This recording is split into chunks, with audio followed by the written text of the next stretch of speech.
ভারতের প্রাচীন ভারতের একটা প্রবাদ আছে, সেই প্রবাদেও একজন বলেছিলেন যে ঋণং কৃতা ঘৃতং পিবেত যাবৎ জীবন সুখেং কিবত।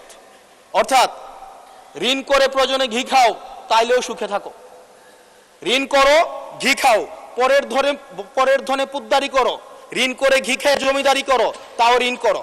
আমার কাছে মনে হচ্ছে মাননীয় স্পিকার এই প্রবাদটিকে সরকারি দলের কিছু সদস্য খুব সিরিয়াসলি নিয়েছেন, নিয়ে ওনারা ঋণ করো ঘি খাও তাও সুখে থাকো এটাকে ওনারা এভাবে নিয়েছেন, ঋণ করো ঋণ খেলাপি হও তাও নির্বাচনে অংশগ্রহণ করো।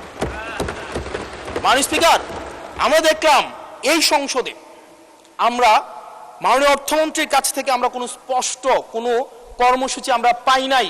কিভাবে ব্যাংকগুলোকে যেভাবে দলীয়করণ করা হয়েছে, ব্যাংকগুলোকে দীর্ঘ 17 বছর ধরে ব্যাংকের টাকা ঋণের নামে যেভাবে বিদেশে পাচার করা হয়েছে, সেই পাচারকৃত টাকাকে কিভাবে উদ্ধার করা হবে সেটার কিন্তু সুস্পষ্ট আমরা কোনো পলিসি পাই না। মাননীয় স্পিকার, আমরা গভর্নর সাহেবকে মাঝে মাঝে আমরা একটু আক্ষেপ প্রকাশ করতে দেখি, 4,80,000 কোটি টাকা বিদেশে পাচার হয়েছে, সেটাকে কিভাবে আনা যাবে সেটা নিয়ে আক্ষেপ প্রকাশ পর্যন্ত আমরা দেখি।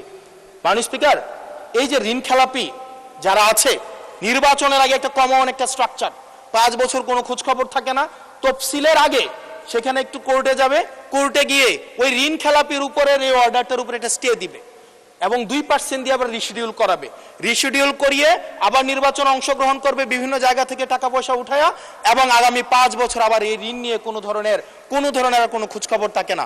জনগণের টাকা নিয়ে এই বিলাসিতা বন্ধ করতে হবে এবং ঋণ খেলাপিদেরকে ঋণ খেলাপি বলতে হবে। আমরা লজ্জা পাই একই সংসদ একসাথে শেয়ার করার জন্য, কারণ তারা জনগণের টাকা মেরে, যারা জনগণের টাকা ব্যাংক থেকে তুলে নিয়ে ঋণ খেলাপি হয়ে আবার জনগণের প্রতিনিধিত্ব করতে আসে, এই ঋণ খেলাপিদেরকে শাস্তির আওতায় আনতে হবে। এবং তারা যখন সংসদ সদস্য হয়ে নির্বাচিত হওয়ার পরেও যদি তারা ঋণ খেলাপি হয়, এমন একটি আইন প্রণয়ন করতে হবে তাদের সংসদ সদস্য পদ যেন বাতিল হয়। সেটি শুধুমাত্র সরকার দলের জন্য না, শুধু বিরোধী দলের জন্য না, সেটি বাংলাদেশের উন্নতি, প্রগতি এবং সমৃদ্ধির জন্য সেটি প্রয়োজন এবং পরবর্তী প্রজন্মের কাছে আমাদের দায় মুক্তির জন্য এটি প্রয়োজন। মাননীয় স্পিকার, আমাদের যেই জায়গায় টাকা পাচার করা হয়েছে, অন্তর্বর্তীকালীন সরকার একটি শ্বেতপত্র প্রকাশ করেছে। এই শ্বেতপত্রতে দেখানো হয়েছে 28 লক্ষ কোটি টাকা হচ্ছে বিদেশে পাচার করা হয়েছে। 28-এর পরে কয়টা সংখ্যা হয় আমি ইংলিশ ডিপার্টমেন্টের ছাত্র, আর্টস ব্যাকগ্রাউন্ডে পড়াশোনা করছি, আমার মাথায় আসে না 28-এর পরে কয়টা সংখ্যা হয়।